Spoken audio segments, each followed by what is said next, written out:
আজকাল অনেকেই কিন্তু তাদের বিয়ের বিশেষ বিশেষ কাজে চাইছে কলকার ছোঁয়া। আইবুড়ো ভাতের থালাবাটি গ্লাস থেকে শুরু করে বিয়ের পিঁড়ি, পান পাতা, কুলো, গাছকৌটো ইত্যাদি সব কিছুতেই এখন কলকার ছোঁয়া চাই সকলেই। শুধু মেয়েরা নয়, ছেলেরাও এখন চাই যে কলকার ছোঁয়া। সেরকমই মাটির থালাবাটির ওপর কলকার একটি কাজ নিয়ে তোমাদের সাথে গল্প করতে চলেই এলাম। এই মাটির থালির সেটটা বানিয়েছিলাম একজন দাদার আইবুড়ো ভাতের জন্য।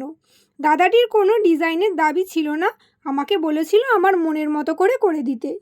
তো তোমরা কিভাবে মাটির থালাবাটি গ্লাসের ওপর ডিজাইন করবে সেটাও আজ তোমাদের সাথে শেয়ার করব। প্রথমে মাটির থালা বাটি গ্লাসগুলো ভালো করে জলে ধুয়ে নেবে, তারপর শোকাতে দেবে। কিছুক্ষণের মধ্যেই দেখবে শুকিয়ে যাবে, কারণ মাটির জিনিস তো তাড়াতাড়ি জল টেনে নেবে। তারপর তোমরা যেই রঙের করতে চাও সেই রঙটা অল্প পরিমাণে ঢেলে নেবে থালা বা বাটির ওপর যে জিনিসটার ওপর রঙ করবে। দেন তুলিটা জলে ডুবিয়ে রঙ করা শুরু করবে। সবসময় খেয়াল রাখবে যাতে রঙের লেয়ার মোটা না হয়। পুরোটা রঙ হয়ে যাবার পর 2-3 ঘন্টার মতো শুকোতে দেবে, তারপর কলকা করা স্টার্ট করবে। আমি এখানে লাল রং দিয়ে বেস কালারটা করে নিয়েছি। লাল রং শুকিয়ে যাবার পর সাদা কালার দিয়ে কলকা করা শুরু করেছি।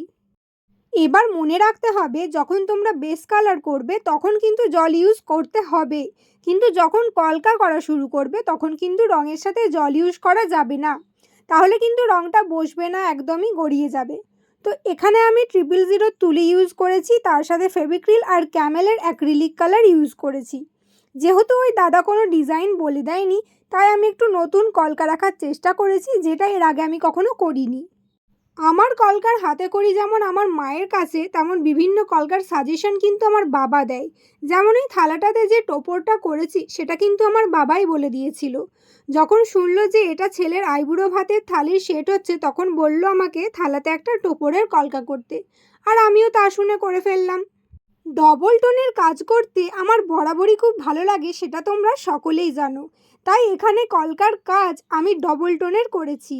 লালের ওপর সাদা আর হলুদের টাচ রেখেছি, যাতে দেখতে আরও অ্যাট্রাকটিভ হয়। আর তোমরা যারা জামাই ষষ্ঠীর জন্য থালি সেট অর্ডার করতে চাইছো, স্ক্রিনে দেওয়া নাম্বারে হোয়াটসঅ্যাপ করো। তো তোমাদের সাথে কথা বলতে বলতে আমার কাজটা হয়েই গেল। তো আজকের ভিডিও তোমাদের কেমন লেগেছে অবশ্যই কমেন্ট সেকশানে জানিও, আর ভিডিওটিকে একটি লাইক করে দিও। তো কথা হচ্ছে পরের ভিডিওতে। Till then stay safe, stay healthy, bye by.